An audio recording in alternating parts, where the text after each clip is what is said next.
Hi, I'm Phoenix. Is anyone out there?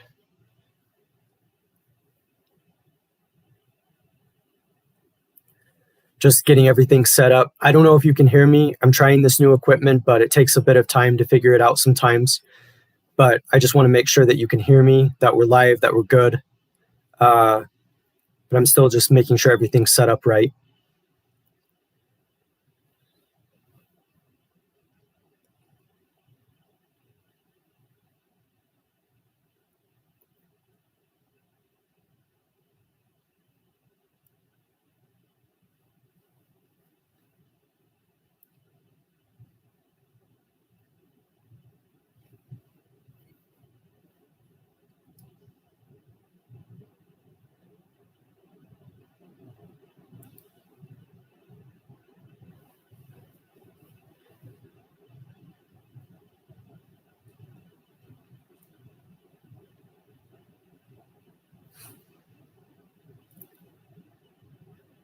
So I'm still double checking on things. If anyone's out there, let me know, and we will be able to move forward. I'm not sure if the microphone is working just yet. I may have to use different equipment, just depending. But if you're out there, let me know, and that way I know what can be seen and what can be heard. At least I'm hoping people are out there. Not sure who's out there yet. The main thing is I just want to make sure that the volume's good and that this microphone works. Just not sure yet if anybody's in the live chat.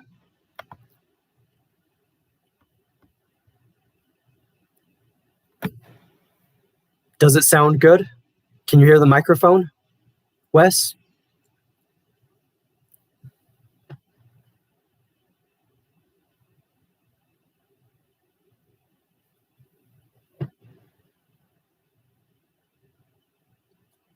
Great. I'm glad it sounds good.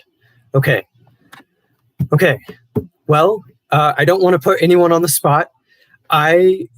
So if everything's sounding good, then I definitely want to move forward. Just let me know if there's any glitches or if anything sounds different. Again, as I said in my update video that I posted a couple days ago, I'm definitely working with new equipment, and it's taking a little bit of time to get everything set up.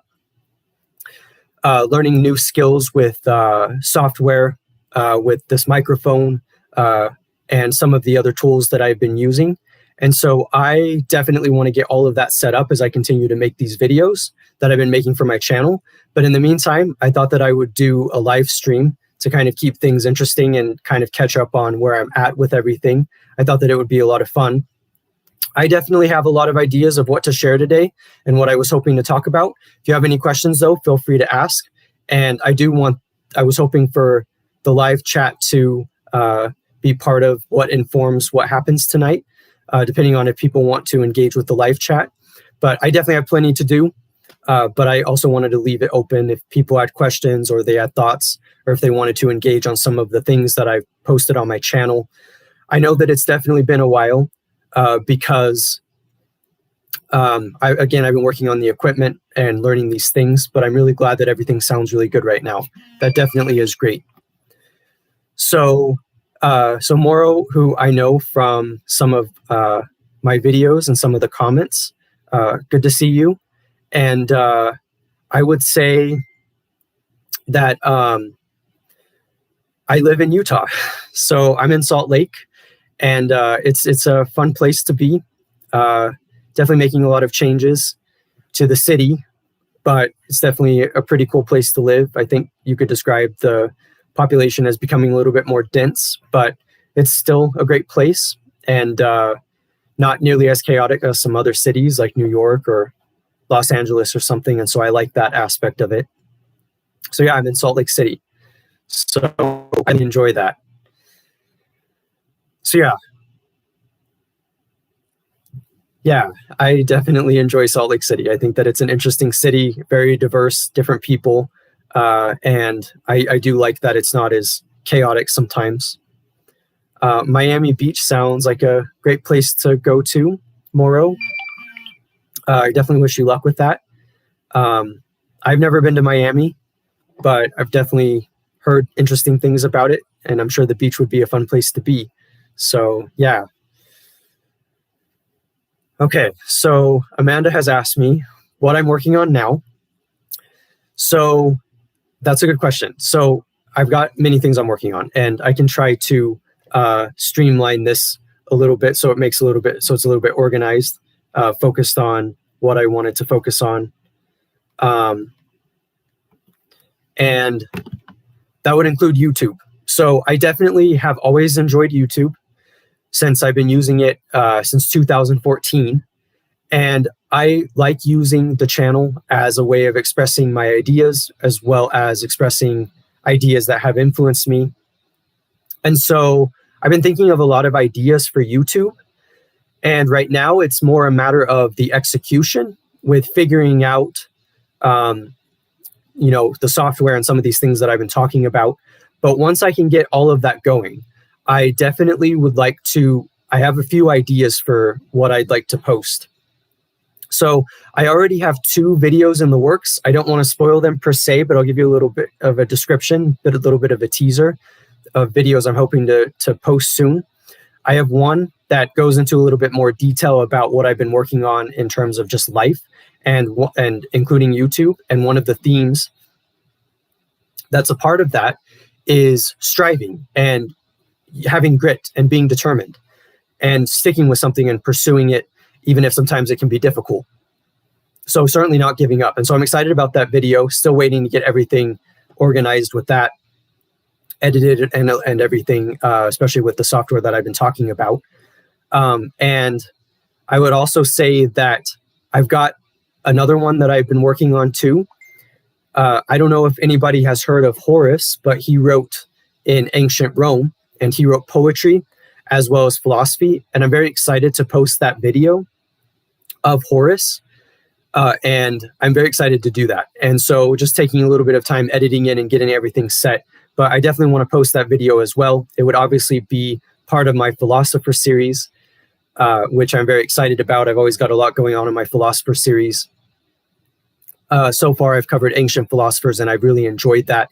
I've been trying to figure out what I want to do in terms of future videos with my philosopher series, because I've been going mostly chronological, and that's to keep it a little bit more organized. But there are other videos that I want to make, such as on Wittgenstein or Jean Gebser, who's been interesting and I've been reading lately, or Sartre. There's been some interesting philosophers that I've been reading, and I am hoping to do more videos on some of those, but I don't know if I wanted that to be a separate series. So that's what I'm trying to figure out. I think if I did do it as a separate series, it would probably be modern philosophers, because all of those philosophers are modern, about the 20th century. And so I would definitely want to focus on organizing that a little bit, but you never know. I may include it as part of my philosopher series. I just didn't want it to get too complicated just yet. So those videos are coming to fruition. Also, I have some ideas for future videos. I've been thinking about Mr. Robot, and people may also know my Mind and Art series, where I talk about a variety of different aspects relating to the mind and art, sometimes focusing on mental illness or addiction and these processes that exist in the mind. And that's been very interesting to do. And one of the original themes or the ideas behind my Mind and Art series was thinking about when the mind deviates. And I didn't want to focus so much on just mental illness and that aspect, but I like talking about mental illness in these videos because it helps me to relay some of the complexity involved in the mind and in human experience and human behavior. And so I have to admit, I love the show Mr. Robot. I just watched Mr. Robot, the entire show, and I just finished it a couple days ago, and I'm super excited about that. And I'd like to do a show on Mr. Robot. If you don't know anything about it, I don't want to give too much away, though there would be spoilers in this episode I would be planning on making. But the idea is that I would focus on how dissociative identity disorder plays out in very interesting ways in this show.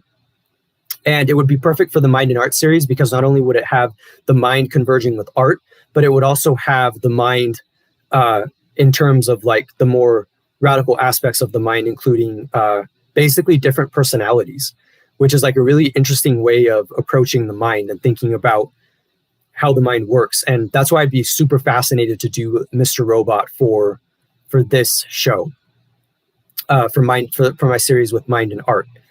And so I've got that planned. I wanted to go ahead and address some of the chat. So Amanda, yeah, those are some of the things I'm working on. I know that it's been taking me a while to do these videos, but I'm super patient with the process, and I hope you'll be able to bear with me during this transition.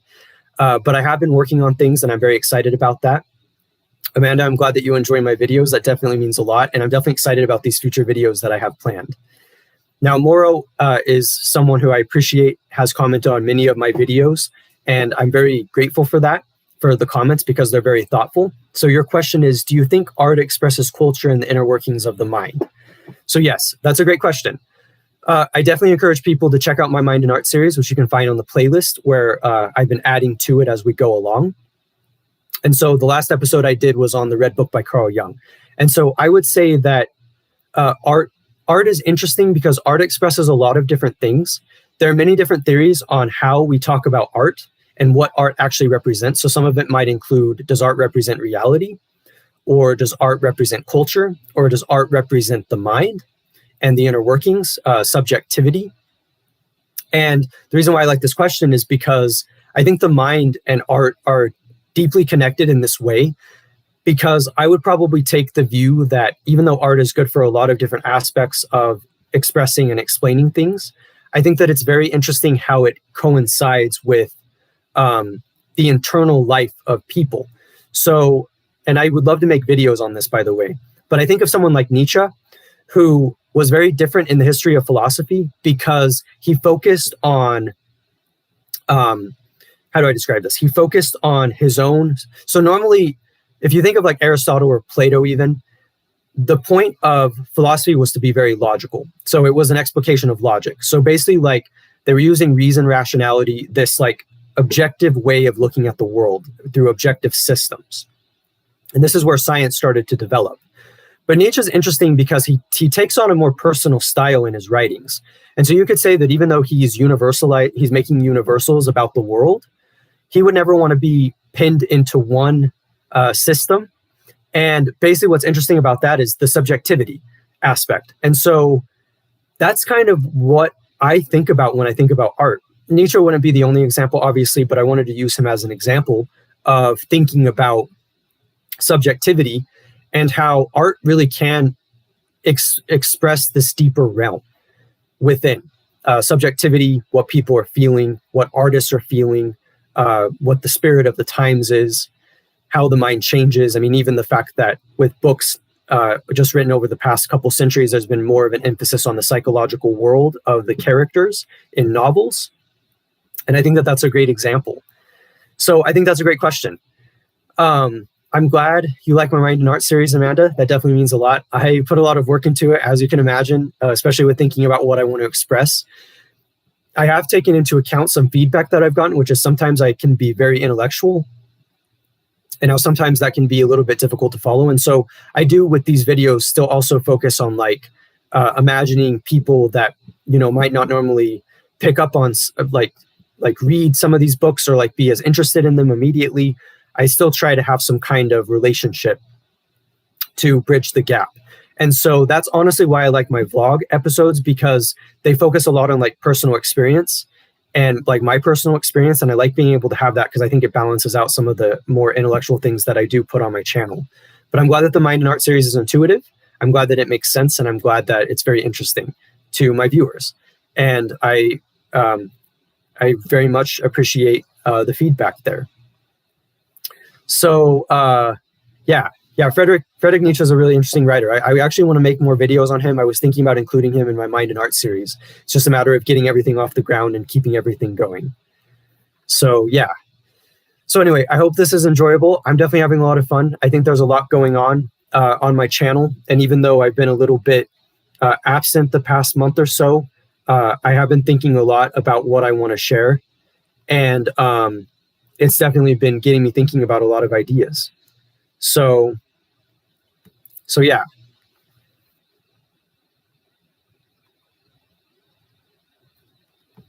So yeah. So I was double checking on the software of what I've been using, and it seems that so far I'm using the Tech Right, which would be the radio. Can you, or I mean, the headphones? Can you still hear me? Okay.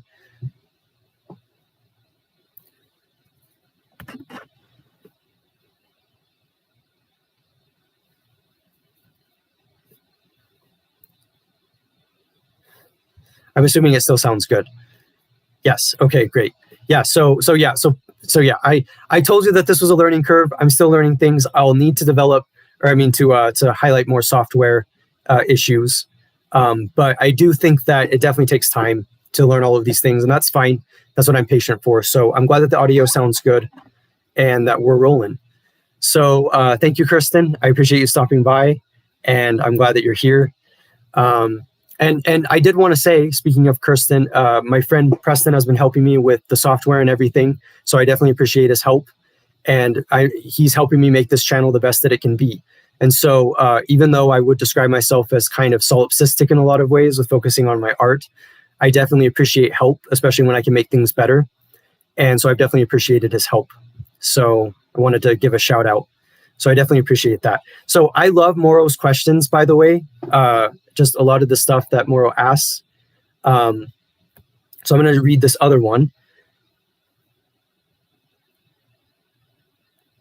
So yeah, this question on music is really interesting. Yeah, so I'd have to think about that a little bit, but I think my immediate answer would be that it depends on how you look at it. Like, so I am still learning a lot about music. I've been playing guitar for a few years, and I really very much enjoyed it, and I've studied theory and done some other things. And my goal, as you may know from some of my other videos, is to be in some kind of band. That is specifically a metal band, but even like harder rock would be fine. Just a place where I can explore music. And so even though I really enjoy music, I'm still looking at it a little bit, not as much philosophically just yet, because I'm still working on it as a practice and discipline. And so I wouldn't know how to express all of my ideas fully on that yet. Although one thing that I would say is, I do think that the emphasis on harmony is very interesting, because you can look at harmony as, especially when we're thinking like Aristotle and Plato, you know, this idea that the aesthetic quality of music is what makes it interesting. What's interesting about that specifically is when I think of music, I actually really like the aggressive elements. So I've been thinking about this band called North Lane, who I discovered in their metalcore. Although I wouldn't have expected that. I would have thought they would be almost more deathcore. It might just because their lyrics are a little bit different. But here's the thing. With these bands, they're focusing so, like bands like North Lane, but even like this harder, heavier stuff that I listen to, it is really interesting because beauty is not the point. Harmony is not the point. What's really interesting is you could say that these bands are still harmonious, but they're really in tension with what sounds good in terms of what is more accessible and palatable. So that's probably why a lot of people like, you know, the top 100 hits. And that's not a judgment or anything. In fact, I think the reason why they like them is because they are more pleasing. They're more harmonious. And so when I've been thinking about my own music, I've actually, even though I really love melody in music, even in metal music, I actually, those are the bands I like a lot in metal. I don't want them to just be heavy. Like, I like the melody. I would say that in my own writing, I'm not always focusing on that because I really like the aggressive elements of this kind of music that I want to play, which is why I'm really hoping I can flesh it out in a band, because I really want to expand that. I want to think about the harshness of music instead of just the beauty or aesthetic quality, because I think that that would be a really interesting way of approaching music. So I'm not sure how that breaks down in terms of theory or even in terms of what chords I would use on the guitar, because I know, you know, a few things about melodies and like which keys are better for like certain sounds. But I would say that what's really fascinating about metal, what I like specifically, is that it doesn't always make sense harmoniously in terms of the sounds, in terms of the aesthetic choices. And I really like that. So eventually I'd like to do that in my own way. And so I would say from what I've learned that music does have a lot of laws or rules. I don't know if this is answering your question exactly, Moro, but I do think that there are rules. And I guess I'm just acknowledging that I'm still learning those rules to see what I can apply and what I want to break in terms of rules, because I do like breaking rules. But I'm still a little bit on the fence on that because I don't know. I think that there is definitely a very beautiful quality to music that should definitely be learned and appreciated. But I also do think that having the chaos as part of the music is good too. So I definitely like that idea. So Moro's asked another question. Yeah, there's a mathematical pattern. Yeah, that's a good way of putting it. I'm not sure I understand the exact reference, but I think of like bands that are in like math metal. So that would include bands like Mudvayne, I think, and some of these more progressive bands. What's really interesting about them is that they are using, I'm not sure how, but because I don't know enough about the music from a kind of practical structural perspective, but it seems that this music definitely focuses a lot on the relationship between notes. And I honestly don't know anything about that. I've actually wanted to learn more about it. There's a show that I've been watching on YouTube called the Punk Rock MBA, and I was hoping that he would talk about math metal sometime, since he talks about metal, punk, rock, and all of these different genres. There is a way of doing it in that way, but I don't know anything about that, because I'm still learning kind of more like how to actually like play an instrument versus just like writing in a specific way. And so, but I do like that ambiguity, because I think that music is really interesting when it's constructed. And I think there's a lot of value in that. So I love talking about this stuff, and I can talk about it more if you're interested. I just want to check in. Hope everybody's enjoying this. And if you have any more thoughts, definitely let me know. And yeah, if you want to talk in the live chat, I definitely appreciate it. Moro, you've asked great questions. I definitely appreciate it. And I appreciate that people are here. So yeah, I'm stoked about this. So, and if you don't have any more questions, I can definitely talk about some of my other projects and things that I was hoping to talk about. But I'm definitely always open to questions if people have any more thoughts. But I think that this is great. I think that I'm really glad that everyone's engaging and that they enjoy this. Because I think that YouTube video, even though, again, I'm learning about some of the techniques with audio and video and these things, it's definitely taking me a little bit of time to figure it out. But I think that's good, because you are definitely, it's good to be on a learning curve and be open to new things. So yeah. So I will definitely leave the live chat open. If anybody has more thoughts, if anybody wants to suggest anything, I would like to read some poetry if that's interesting. Because if it's interesting, I mean, it's interesting to me, I guess. So I think there's definitely value in that. I don't know if you knew, but I went ahead and got some of my books, which I've talked about a little bit on my channel, because I've done like poetry readings or just like read poems and like individual videos. But these are some of my poetry books that I've been thinking about. And I know that poetry is definitely like a little bit more obscure. And I know that there's definitely, again, like too much of an emphasis on practice when we think about poetry, because we don't focus so much on the aesthetic or enjoyable qualities of it. But that said, I think that it's still interesting. And so I'm showing that those are some of the books that I've been doing. I don't know if anyone had seen my book or my video on my trilogy I. That was one of the recent video that I've done. And Moro, don't worry about asking questions. I appreciate it. And I will definitely get to them. I actually prefer to be overwhelmed by questions because it keeps me focused. So I want people to feel welcome and comfortable here and being able to ask questions and engage, because that's what I want. But I made a video and I talk about my trilogy of poetry I. So this is book 1, book 2, and book 3. And I made a video on that talking about it. And the reason why I'm mentioning this is because Amanda has asked me when my next book's coming out. So here's the thing, and I was hoping to talk about some of this a little bit later too, that with my books, so I've been producing my books myself for the most part. I've luckily been able to be published a couple books by Hybrid Sequence Media, which I very much appreciate. And I've been collaborating with people. I do want to keep some of it a little bit suspenseful, and so open to interpretation, so to speak, to keep the suspense. But I am working on hopefully publishing my book Mind Blade. which I am very much excited about. It's just taking some time. Again, patience with these projects and with the process. But I did spend a lot of time on 1, 2, and 3 because it took like a year or two to write the book. Actually, probably not even as long as 2 years necessarily, but it took a while because I wanted it to be one of my, like, not my literal magnum opus, because that still remains to be seen, so to speak. But I wanted to delve into like my aesthetic of poetry. And so I spent a lot of time on that, publishing it as well. It took about a year to publish all 3 volumes. And it took time, and I'll admit it took a lot out of me, much less writing The Dark Kid, which I wrote last summer. And so it's taking me a little bit of time to figure out what I want to publish, short of Mindblade, which I've mentioned, and some other books.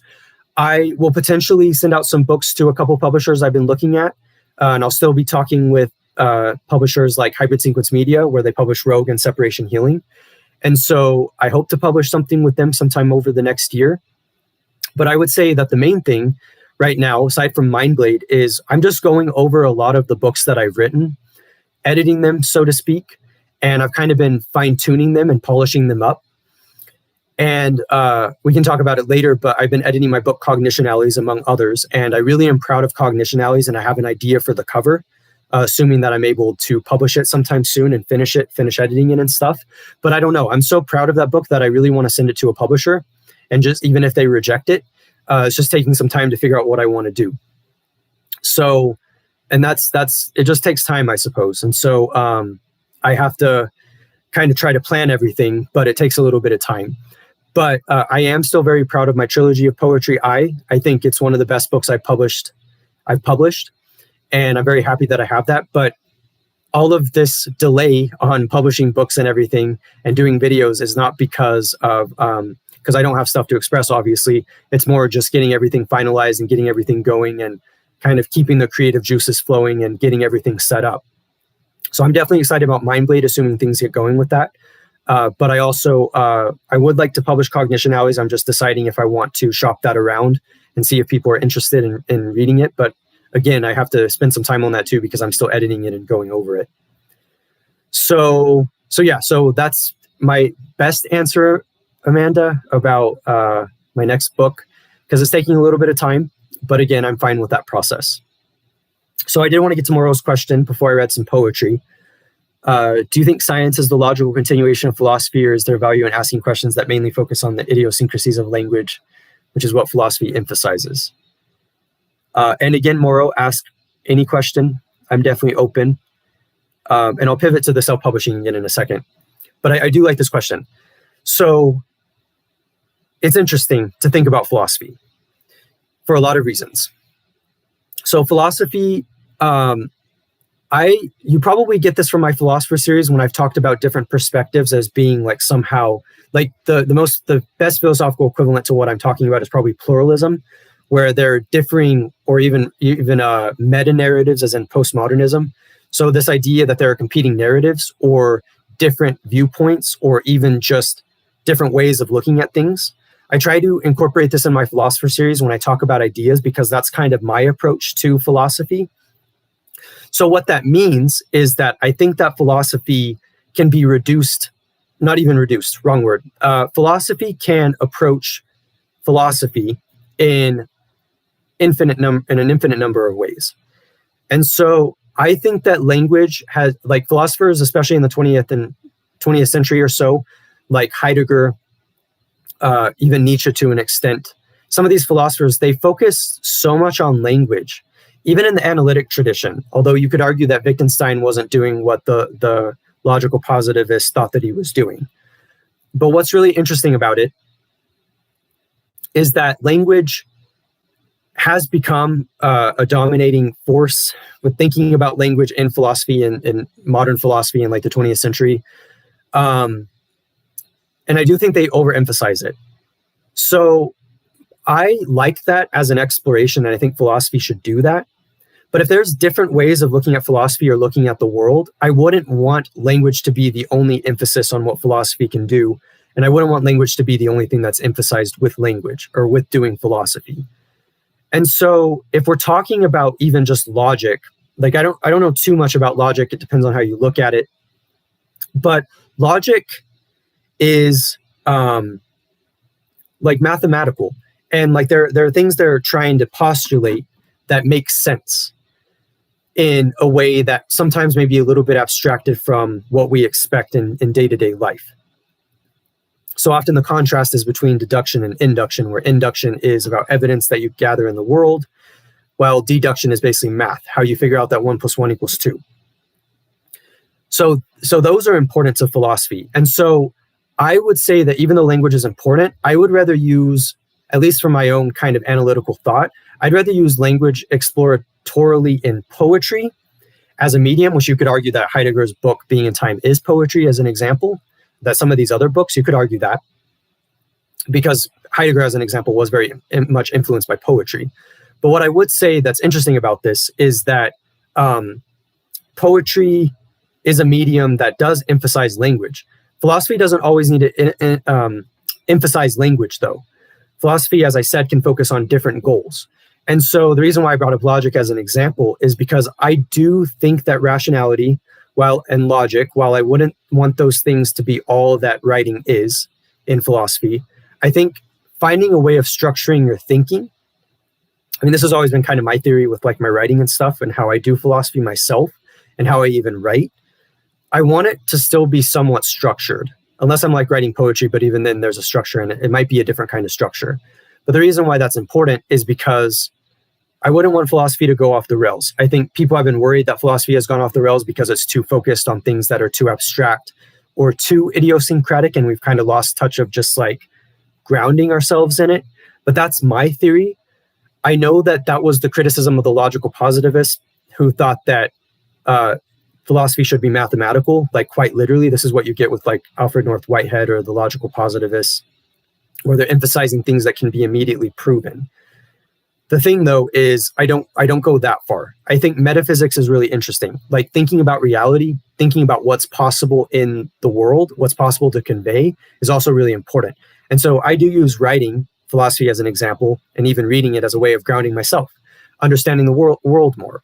It doesn't need to be scientific per se. It doesn't need to be science, because you're thinking about human values, or you're thinking about, even just analyzing your own thinking process. Like these things are very powerful and they're very interesting in that way. So my point is, again, citing my philosopher series, I don't want to pigeonhole what philosophy should be. I definitely want it to be open-ended. So Moro, I hope that answers your question on that, because I know I spent a little bit on that, but great question.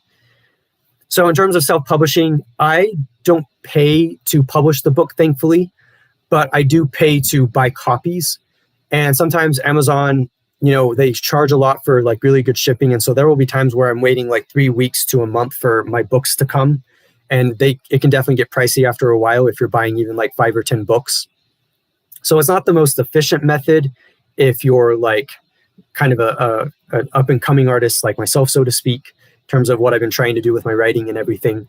So I think what makes it difficult with self-publishing is, I think, for one, not that this was necessarily what you're asking, but I think what makes it difficult sometimes is the accessibility. So even though people can access my books online, they can even order them in stores depending on where they go, they're not as equally distributed as like other books that you might find at a library or bookstore. And so that's, I think, one of the things that holds me back the most. And that's why I have been hoping to find a publisher, just because then you have that representation. But at the same time, the reason why I like self-publishing is because it helps me to engage with my books in a very real way. I love the art for my books, the people that have helped me throughout the years, which I appreciate them very much for helping me. And I very much appreciate the art. So that would be a shout out to like Preston, who has helped with the photography, my friend Tabor, who's helped with the photography too, and the cover. As well as my uncle, who has drawn art for what I've done, such as with The Street Kid. And would also give credit to my friend Alex, who has worked on 2 and 3 with me. And so, yeah, it's definitely very exciting. So I do like publishing my books on my own, because it helps me kind of establish my own niche with what I'm trying to do. And I'm amazed that with YouTube, with my blog, with even my books, I've been able to reach a really interesting audience, an engaging audience, very diverse. And I really like that. I'm glad that people enjoy what I've been doing and that the internet makes it possible to share these things. So yeah, if anyone has more questions, feel free to ask. Even if you just have a thought or something that you'd like to share. But again, I definitely appreciate everybody that's here. I appreciate it very much. It's very exciting to have people here and to engage. Like, this is one of the things that makes life great, is that you can engage with different people and that people can appreciate what you're doing. And speaking of my friend, Preston, who's been helping me with some of the technical details of the art of my YouTube channel, I've thought about doing live streams with him as well, maybe in the future. Hopefully we'd be able to, and we could do kind of like a podcast type thing. And so I think that'd be really fun. I don't want to spoil too much of what we've kind of been working on, but it's definitely a possibility. And so definitely keep a lookout for that too, by the way, if you are interested in long form discussions. I love the conversations I have with my friend. So Moro, 1,000 pages of images. That's impressive. Are these images that you painted or photographed or that you sourced? I'm just curious because, image examples, that it sounds like an interesting project. I can see that in self-publishing that images, especially if you have that many, would make it complicated for publishing. I can definitely see that. So paintings, okay, yeah, that's awesome. Your paintings, I'm curious.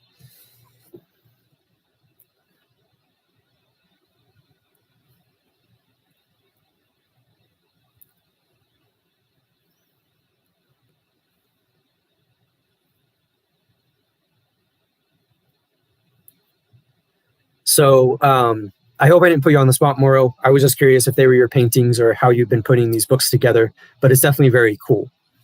So I'd actually be curious in reading some of it and some of your books. You have to show me where they're at. You could send the link in the chat or something, and I can check them out. I'm glad you like Contorted Royal, Amanda. That definitely means a lot. Contorted Royal, again, is interesting because, I've talked about my Mind and Art series, which is something that I've thought about a lot. And I do think about mental illness and how that affects people.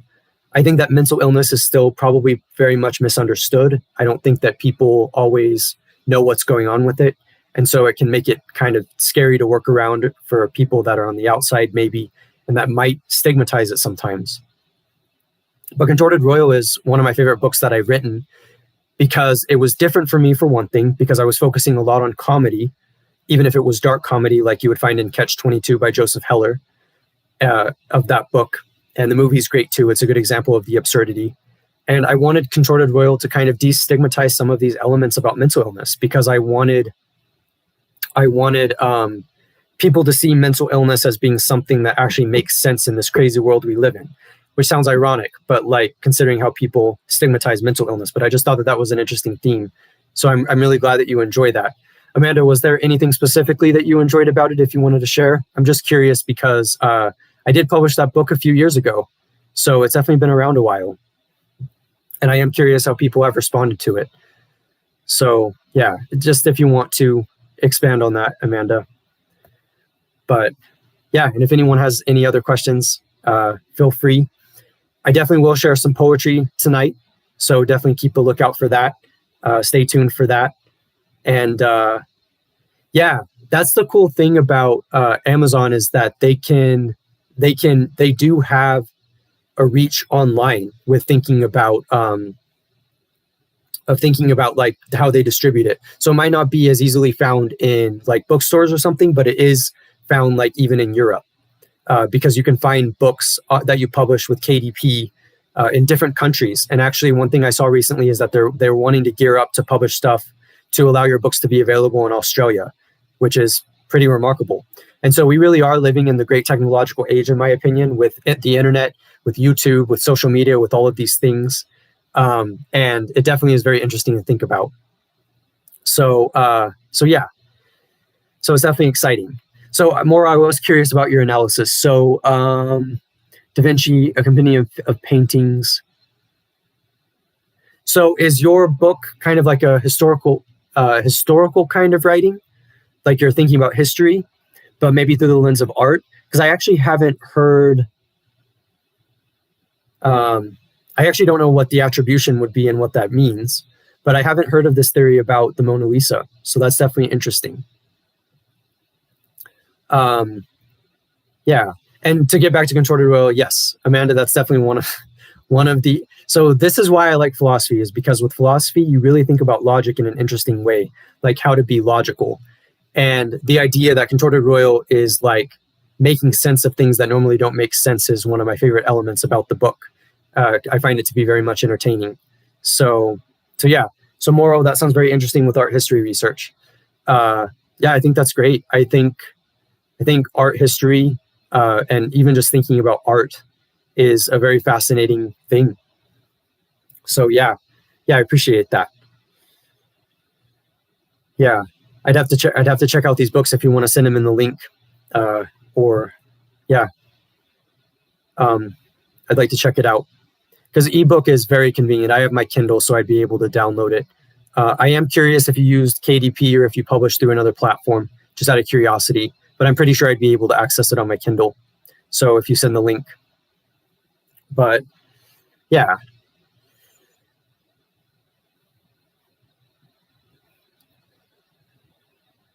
I was going to say too, because I thought that this was amusing.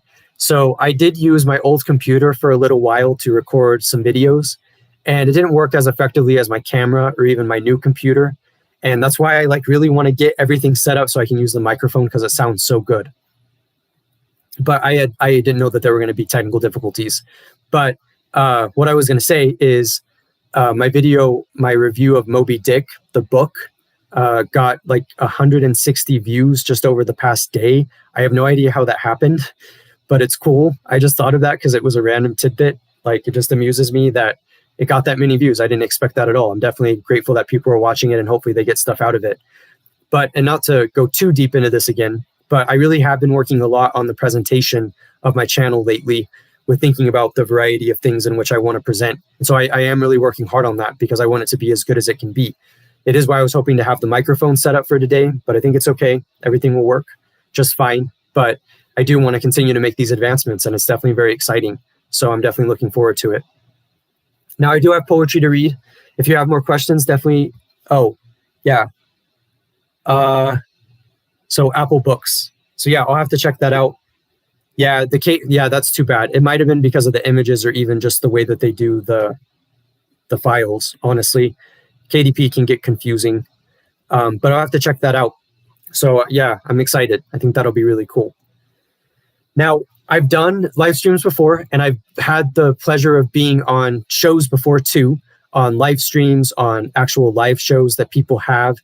And one thing that stands out among the set and the things that I'm talking about, sometimes philosophy isn't as interesting to people, but my poetry seems to be very popular with a lot of people that like my work. And so I definitely wanted to share some of that.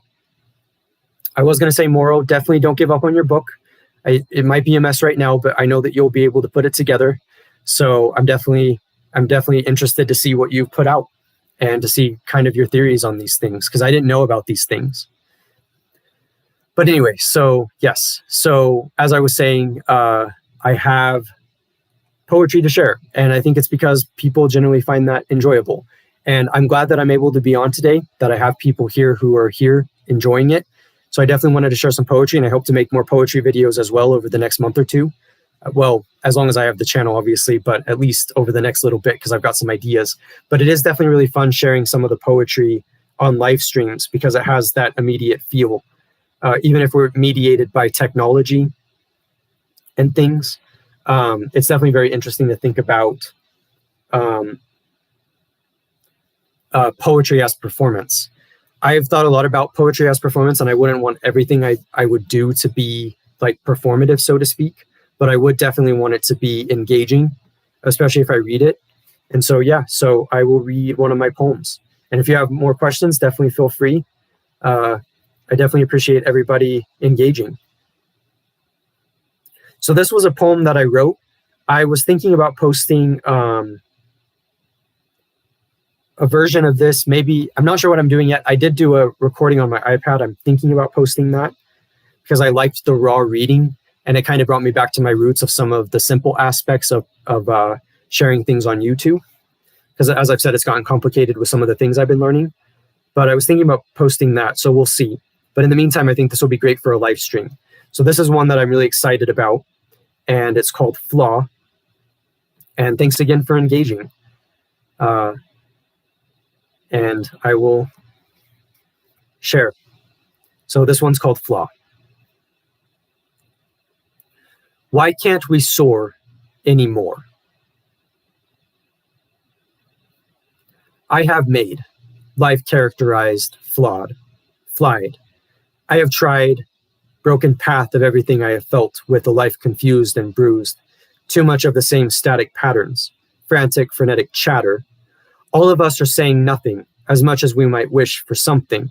Too much bitterness and too much bitter resistance to meaning and feeling, to feel a fatal flaw, fly, characterized by the purpose we stop, flaw. Too much of a good thing, or just another broken wing, intoxicated intolerance to any meaningful stance. This fragmentation of sense, fragmented, nothing but people resented, pattern explicit. Deal with it, fragment, figment, imagine flight. I try and speak of anything I valued, still nothing true, nothing I hoped for, the human species cannot fly. You'll ask yourself why. It's the fatal flaw, it's our fault. My ache and the things with which we never even speak. Saying nothing, so often you have broken your wing. No deeper vision, just your thoughtful division. I have characterized, split by, vile flaw, can't fly. Too much of anything, we always fall behind. No use talking sense, feeling it, making it through no visceral truth. But we can't fly, smash canvas, this is the art of flight.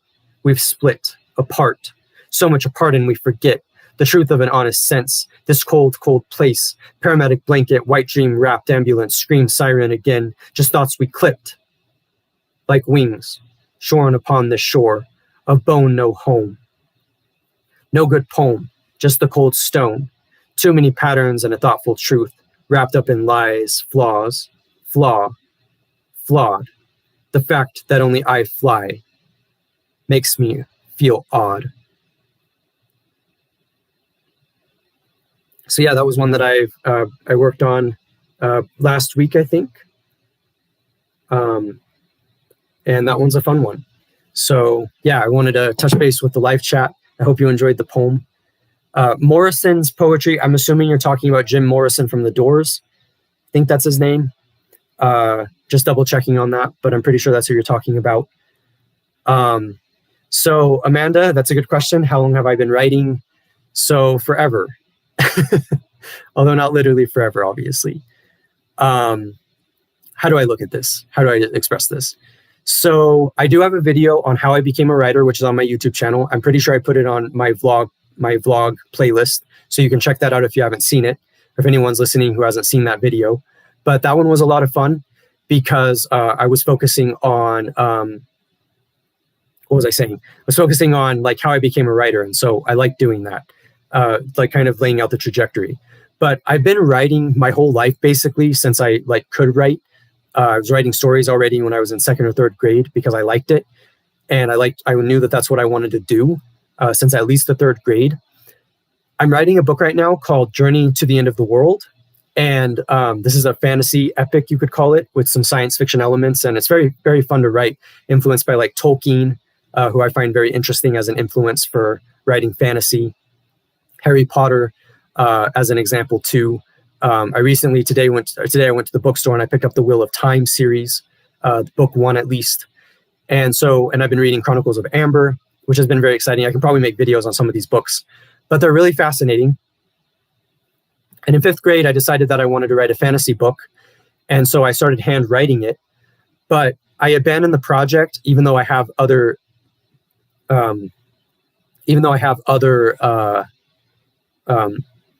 drafts that I wrote when I was in like 7th grade.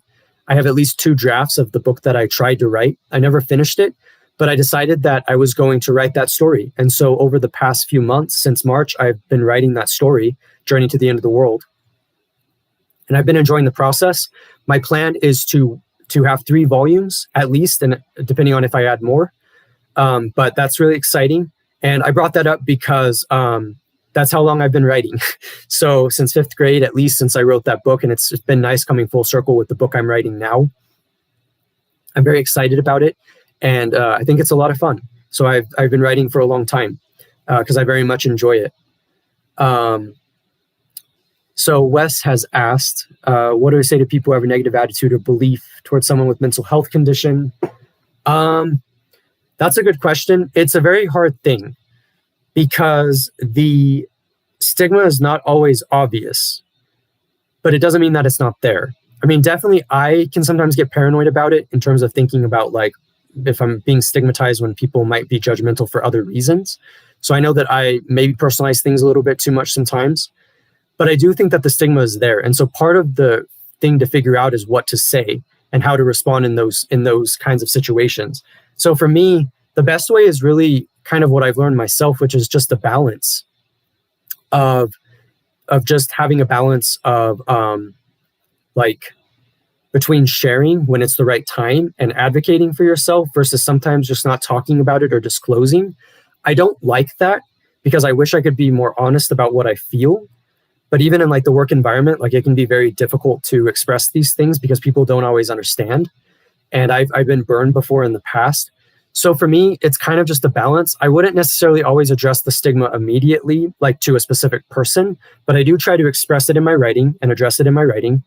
I try to do it in a way to where it's dignifying to myself, being able to speak about it, even if people might be judgmental. And that can be tricky, but I do think that advocacy is important, advocating for yourself and for a cause and for other people. I think that that's valuable and important. And so the attitude, it's a hard one because as I was saying, the stigma is not always apparent. Sometimes it can be passive aggressive or subtle. People making assumptions, and sometimes they can judge you for it, and that can lead to problems.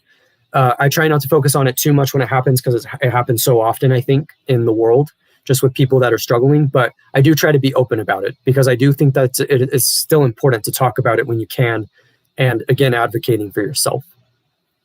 So, but hopefully the other aspect of that too is education. My hope is that people will continue to learn more about mental illness. There will be progress towards understanding it, and being able to know what to say if people might not be as understanding, but hopefully being able to find hopefully people will be able to get educated.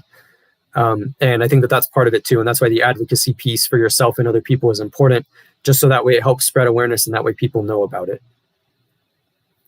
So Maura asked a good question as well. What structure do you use for that poem? That's a good question. It's kind of a structure I've invented.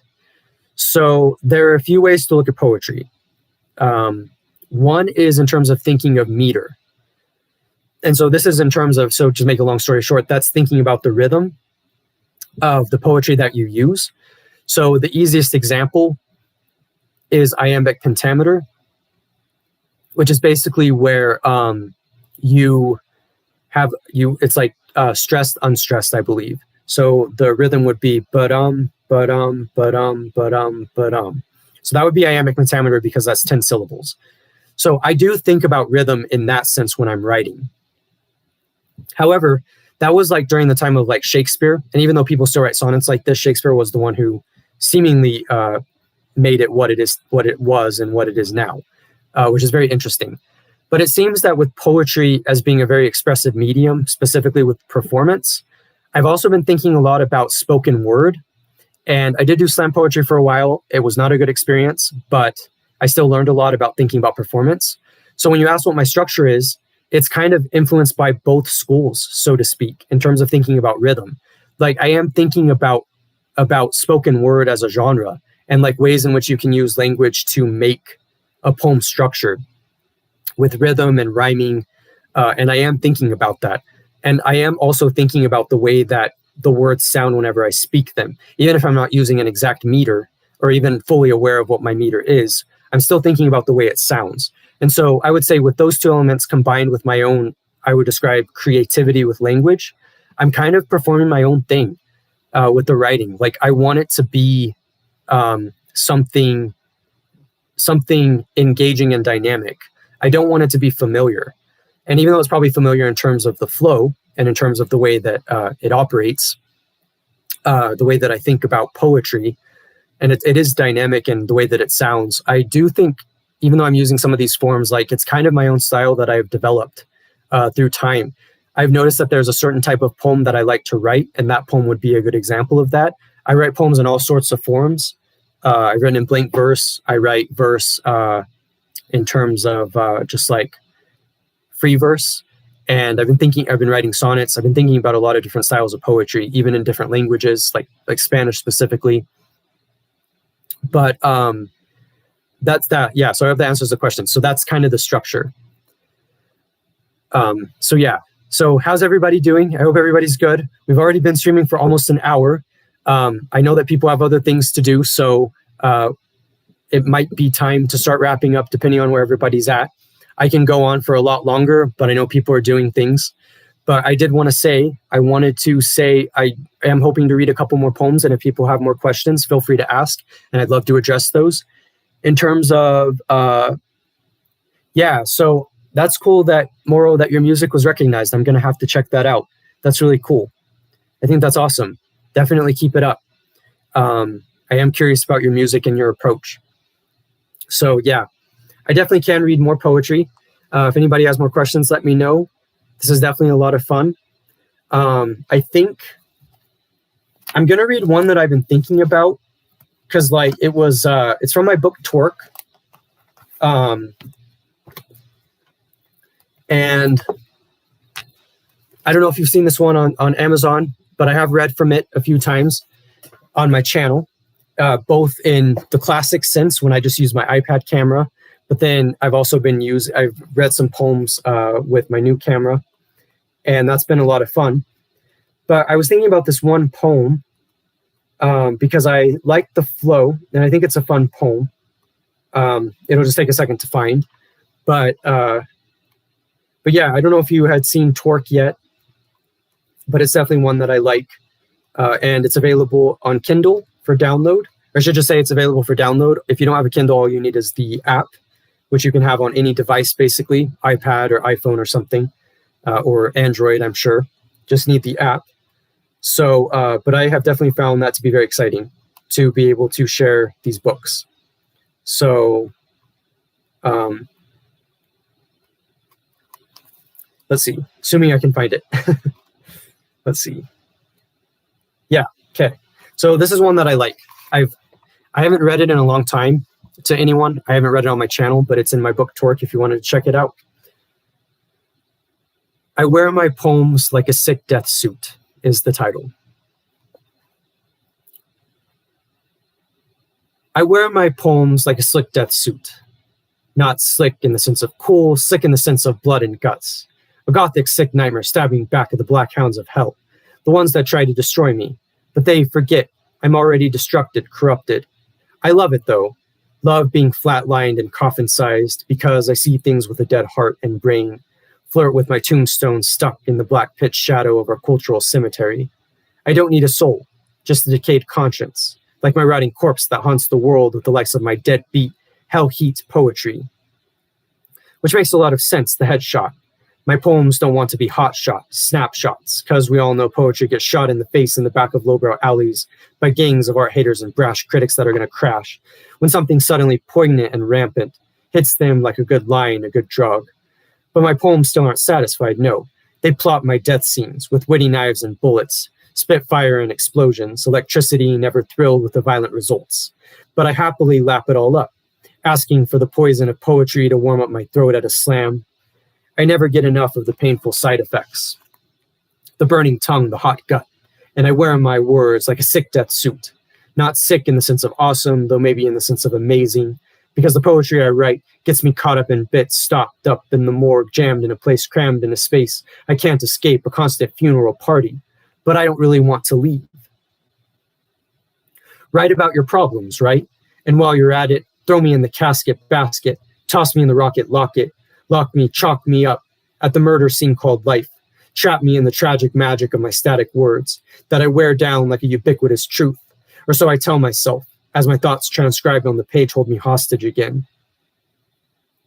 Poetry equals death, equals perpetual bloodshed. Sure, I'm a literary zombie, but I'm not dead yet, which is why the poems stay stitched and glitched, blade switched to my dead body, fragile as paper, but with the grit of my scorched, smashed, and fractured past, who burns up literature just for fun, including my own. Poetry kills, knives to the ears and eyes, something I despise and burn with a punk junk anarchist flame. Thank God there is no system to poetry. You can bleed all over the page if you want and call it good. Spit venom in a pit of wolves and snakes or critics of which are resilient. I'll give them that. My poetry wants to cut out my tongue on a daily basis. I'm always tempted to let it, but the death suit can't have too much Mad Hatter blood spatter on it now. Have to give my wasted oft appearance some credit. No, not really. That's the whole point of word art, that you don't have to speak to anyone to make an impression. I still say, take a match to it all. Still, gotta love the poetry killers. And if you want to know the twisted, contorted, ironic truth, if you want to kill poetry, you'll have to kill me too. So anyway, I hope you enjoyed that.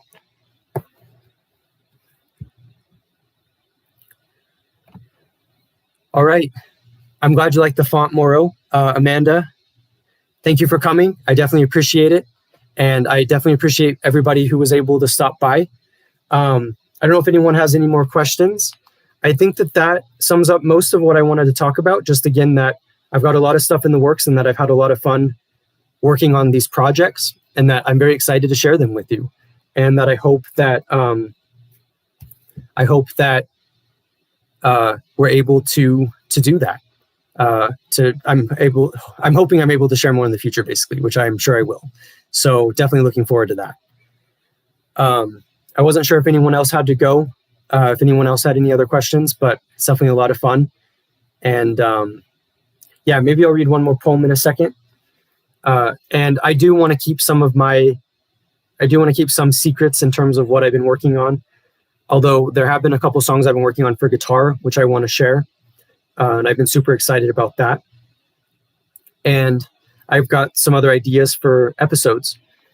And yeah, so yeah, I'm excited. So depending on if anyone has any other questions, I think that would cover it for today. I'm hoping to read one more poem. I just need to decide which one I wanted to read because there were a few I was thinking about. Probably read this one.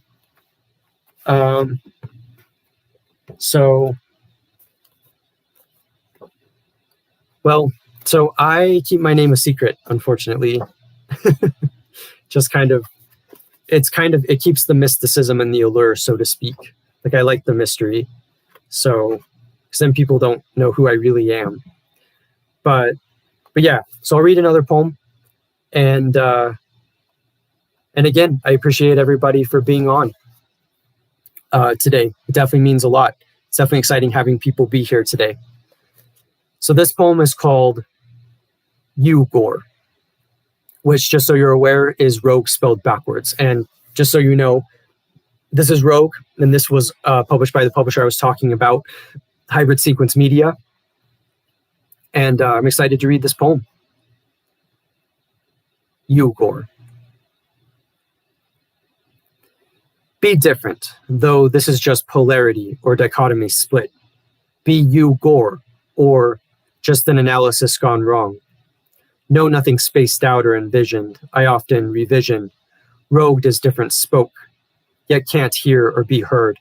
Frustrated with the petty on style, isn't pretty. Get sick of rogue by rig jigged.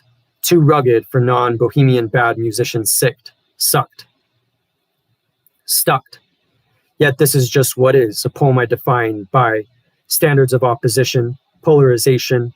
I'm freaking out for being different, so I freak you're too weak and you don't even know what I seek. This bloody week, too many words unsaid, I feel different, and nonsense is not irreverence yet. Rogued or rogues not an ever and too much within, feeling stuck in. Be different, yet you'll suffer, so you may as well learn to sing instead. Rock made metal, forgot the guitar pedal, I flower pedal, punch, and roses cut too much for love, heartbreak, and you Gore or rogue. Too many thoughts that aren't the norm, loss of form. I won't lose sight of the point of my own. I'm my own, you Gore or rogue. Mirror image, rebellion, reflection. I'm just a civilian spelled backwards. I don't fit anywhere. I don't fit in anywhere. Question mark. Question mark. So yeah, I hope you enjoyed that. So yeah, I love this. This is great. It was very nice being able to share things with everyone and to engage. If anybody has any final questions, feel free to ask. The great thing is if you missed the feed or if you missed most of the feed, it'll be archived on my channel. So that should, I think it'll do it automatically. It's a pretty simple process. And yeah, I appreciate everybody coming. And so I definitely encourage you to check out the live stream archived if you weren't able to see it. And yeah, I'm very excited. If anybody has any more questions, if not, I will go ahead and sign off. But I'm definitely very grateful for the people that came by today. We went on longer than I anticipated, which is great. I definitely appreciate that. I'm glad that people were here and were able to engage. And it definitely keeps me busy. It keeps me busy on the live stream. It keeps me thoughtful, thinking with different questions. And as I said, one of the things I try to engage with on my channel is diversity. That's why I like talking to different people on in the comments and on my channel and on the live streams. And that's why I enjoy sharing the different perspectives that I've learned through different philosophies and different worldviews and different ways of expressing things. And I find that to be very fun and rewarding for me.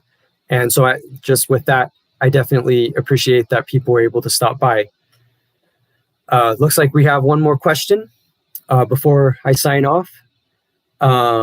Moro says, why is there something rather than nothing? I know that you study physics, so we definitely know ex nihilo explanations. I don't know too much about cosmology in terms of the actual mathematics, but I know that from the way that it's been described is that, at least according to the scientific perspective, there is this idea that there always was something there. So the idea is that before the Big Bang, or I don't know the exact terminology, but something like that, everything was already there. It was just super compressed. And then that burst out. And then I mean, people said it wasn't really an explosion, but that's how we imagine it, at least. And I know that you probably mean this more in terms of cosmology, in terms of science, but you might also mean it in terms of even philosophically. And I think that's a good question. In terms of thinking about, so there's that explanation, but in terms of thinking about my own life, I personally think that one of the most important elements of living is creativity. It doesn't mean that that's the only value or the only thing that we're here for, the only thing that we need to do. But my idea is that we want to make something from nothing. We want to make the world better and change it in some way that is fundamentally beautiful or good or even aesthetic, artistic. Like, we want these things. And so that's kind of my thought on that. So I don't know if that makes sense. But yeah, I appreciate everybody being here. I'm going to go ahead and sign off because we've been here a while and I know people have other things to do. But I definitely want to encourage questions. Feel free to hit me up on my other videos and I can answer questions there. I'd love to if people have any thoughts. And by the way, just to be clear, I'm not an authority on any of these things. There's a channel called Joe Scott where he's made a lot of different videos on science, and he does not see himself as an expert by any means. So when I talk about things, it's not so much as an authority, as if I know all this stuff compared to people that don't potentially. It's more just the idea that I really like sharing, and I like sharing what I'm working on and what I've been doing and kind of my thought. And so yeah, instruments by nature. Exactly. There are ways of creating things. And so this engagement that we had today is a good example of that. Something from nothing. Something is here. And we've all changed each other in a positive way. And so I very much appreciate that. So yeah, thank you, everyone. And I'm going to sign off. I really appreciate it. Thank you for stopping by. And definitely feel free to hit me up on my videos if you have any thoughts, and I'll respond. And be sure to check out my books as well. Amazon.com/author/Phoenix_rises. I'm Phoenix. Thank you for stopping by, and I hope to do another live stream soon. As I said, there's a lot in the works, so keep a lookout. Thank you for watching. Bye.